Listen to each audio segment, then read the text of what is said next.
आपका स्वागत है यूरेका पे।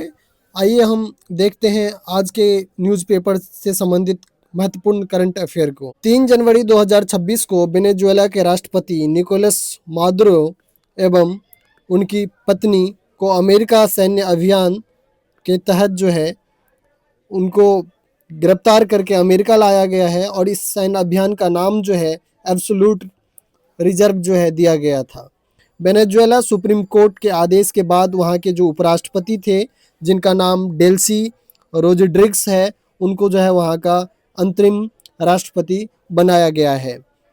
इस घटना का पूरी दुनिया भर में कुछ देश आलोचना भी कर रहे हैं और साथ ही साथ जो अमेरिकी के पक्षधर देश है उनके द्वारा इसकी सराहना भी की जा रही है।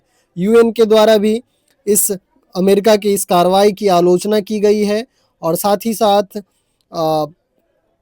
आने वाले समय में ऐसा बताया जा रहा है कि अमेरिका का जो असली मकसद था वो वेनेजुएला के जो तेल भंडार है उसको हथियाना अमेरिका का मुख्य मकसद रहा है।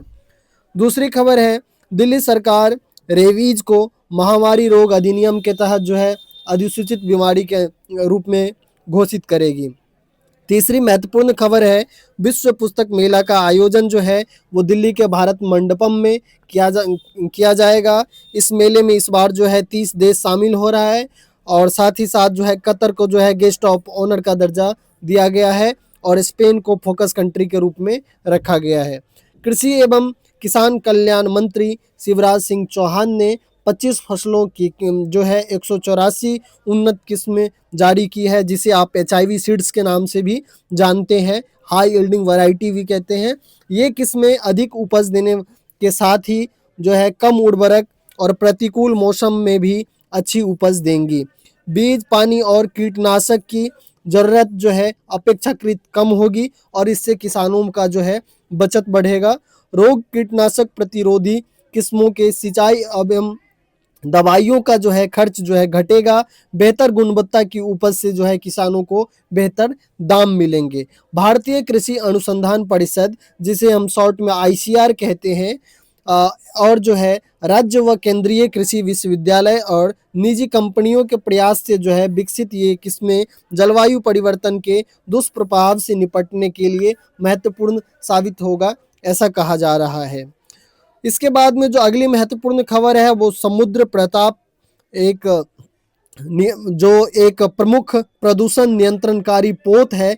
इसका निर्माण गोवा शिपयार्ड लिमिटेड के द्वारा किया गया है। यह पोत तेल रिसाव का पता लगाने के लिए उन्नत प्रणालियों से लैस है और इससे विशिष्ट आर्थिक क्षेत्र के अंतर और बाहर व्यापक प्रदूषण रोधी अभियान चलाने में मदद मिलेगी। भारतीय तटरक्षक बल में इस पोत के शामिल होने का जो महत्वपूर्ण फायदा है वो ये है कि प्रदूषण रोधी प्रतिक्रिया को मजबूती मिलेगी इससे, और साथ ही साथ जो अग्निशमन और समुद्री सुरक्षा एवं संरक्षा क्षमताओं में अहम वृद्धि होगी।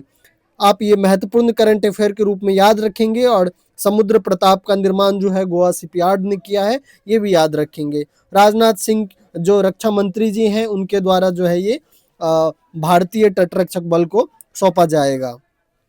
इसके अगली जो खबर है महत्वपूर्ण है वो भैरव बटालियन से संबंधित है। सुरक्षा और आधुनिक युद्ध की चुनौतियों से निपटने के लिए भारतीय सेना ने राजस्थान के नसीराबाद में भैरव बटालियन नामक एक विशेष फोर्स को तैनात किया है। यहाँ पे आप नसीराबाद याद रखेंगे और साथ ही साथ भैरव बटालियन को याद रखेंगे कि इसकी तैनाती क्यों की गई है।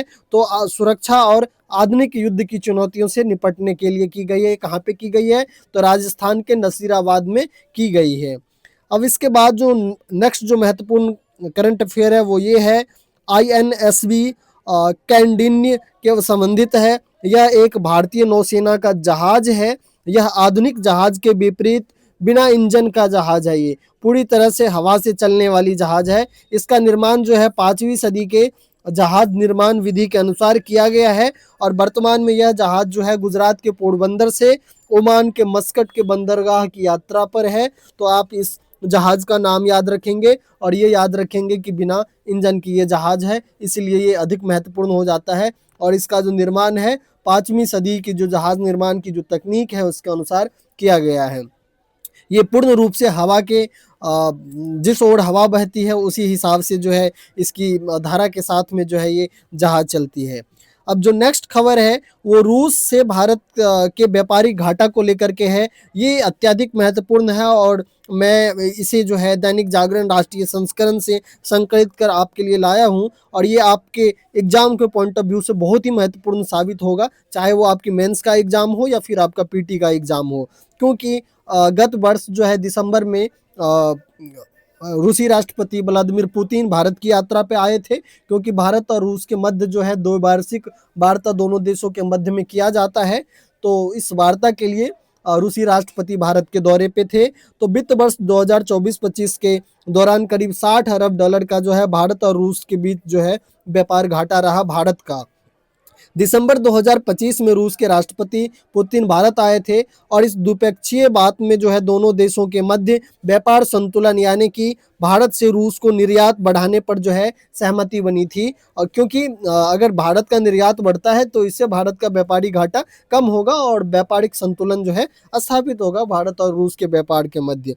शुरुआती वार्ता में जो बातें सामने आई है वो बहुत ही चौंकाने वाली है। दरअसल ऐसा कहा गया है अधिकारियों के बीच में जो वार्ता हुई है इसमें ये सामने आया कि भारत रूस के आयात के जो कुल जो 80% हिस्से है इसको कभी छू ही नहीं पाया है। जो रूस की जो 80% जो रूस जो किसी अन्य देश से जो आयात करता है भारत कभी उसमें हिस्सेदार ही नहीं बन पाया, उसको टच ही नहीं कर पाया है। और वहीं पे चाइना जो है यहाँ पे सरप्लस लिए बैठा है। रूस के द्वारा जो है जो सर्वाधिक जो आयात किया जाता है वो परिवहन उपकरण का किया जाता है, इलेक्ट्रिकल उपकरण का किया जाता है, चिप्स सेमीकंडक्टर का किया जाता है और रासायनिक उत्पादों का किया जाता है। रूस इन सभी चीजों के आयात के लिए जो है 60 से 70% तक जो है चीन पे निर्भर है। ये अत्यधिक महत्वपूर्ण चीजें हैं कि चीन जो है भारत से कितना आगे है। आप समझ सकते हैं कि रूस जो है इन चीजों के लिए, इतनी महत्वपूर्ण चीजों के लिए चीन पे 60 से 70% तक निर्भर है। और जो रूस का जो 80% आयात है भारत कभी उसमें हिस्सेदार ही नहीं बन पाया है। तो जरूर ये होगा कि भारत का जो व्यापारी घाटा है वो दिन प्रतिदिन बढ़ता ही जा रहा है। वित्त वर्ष 24-25 में भारत और रूस के मध्य कुल व्यापार जो है 68.7 अरब डॉलर का जो है रहा। ये आंकड़ा याद रखेंगे, 24-25 में जो है 68.7 अरब डॉलर का रहा। और भारत का जो आयात जो है मुख्य रूप से जो होता है रूस से, वो कच्चे तेल के रूप में, कोयला और उर्वरक जो है भारत मुख्य रूप से रूस से आयात करता है। भारत ने 63.8 अरब डॉलर का जो है आयात किया है 2024 और 25 में। निर्यात जो है केवल 4.9 अरब डॉलर, ओनली 4.9 अरब डॉलर का किया है। दोस्तों ये जितने भी फैक्ट है ये बहुत ही महत्वपूर्ण होने वाले हैं आपके आगामी एग्जाम के लिए, क्योंकि रूसी राष्ट्रपति का हाल ही में भारत दौरा हुआ था, इसीलिए रूस जो है इस साल करंट अफेयर के लिहाज से बहुत ही महत्वपूर्ण साबित होने वाला है आपके एग्जाम के लिए। अब नेक्स्ट जो खबर है वो खेल से संबंधित है कि 72वीं नेशनल सीनियर वॉलीबॉल चैंपियनशिप का उद्घाटन जो है प्रधानमंत्री मोदी जी के द्वारा किया गया और इसका आयोजन जो है काशी, जिसे आप बनारस के नाम से जानते हैं, यहाँ संपूर्णानंद स्पोर्ट्स स्टेडियम में किया जा रहा है। पीएम मोदी ने इसे वर्चुअली रूप से जो है संबोधित कर जो है इसका शुभारंभ किया है। दोस्तों आज मैं आपको जीके से रिलेटेड एक महत्वपूर्ण तथ्य बताने जा रहा हूं। वर्तमान समय में जब से वेनेजुएला के ऊपर में अमेरिका ने हमला कर वहां के जो राष्ट्रपति थे उनको अगवा कर जब से अमेरिका लाया है, तब से वेनेजुएला जो है ट्रेंडिंग पे है और लोग वेनेजुएला के बारे में नई नई जानकारियां प्राप्त कर रहे हैं। तो यहाँ पे एक जो महत्वपूर्ण तथ्य है वेनेजुएला से संबंधित और जो सबसे ज़्यादा कयास लगाए जा रहे हैं कि राष्ट्रपति ट्रंप का वेनेजुएला के ऊपर में आक्रमण करने का और वहाँ से जो उनके राष्ट्रपति थे उनको अगवा करके अमेरिका लाने का जो सबसे महत्वपूर्ण जो मकसद था वो यही था, क्योंकि वेनेजुएला के पास में दुनिया का सबसे अधिक जो है तेल का भंडार है और एक्चुअली अमेरिका जो है इस तेल की भंडार पे नज़र गड़ाए बैठा हुआ था बहुत दिनों से और उसमें फाइनली अमेरिका जो है कामयाब होते दिख रहा है। तो यहाँ से क्वेश्चन आपका ये बन सकता है कि दुनिया में सर्वाधिक तेल भंडार जो है किन देशों में पाया जाता है, या 4 देश का नाम दे दिया जाएगा और आपको इसे जो है क्रमबद्ध रूप से सजाने के लिए बोल दिया जाएगा।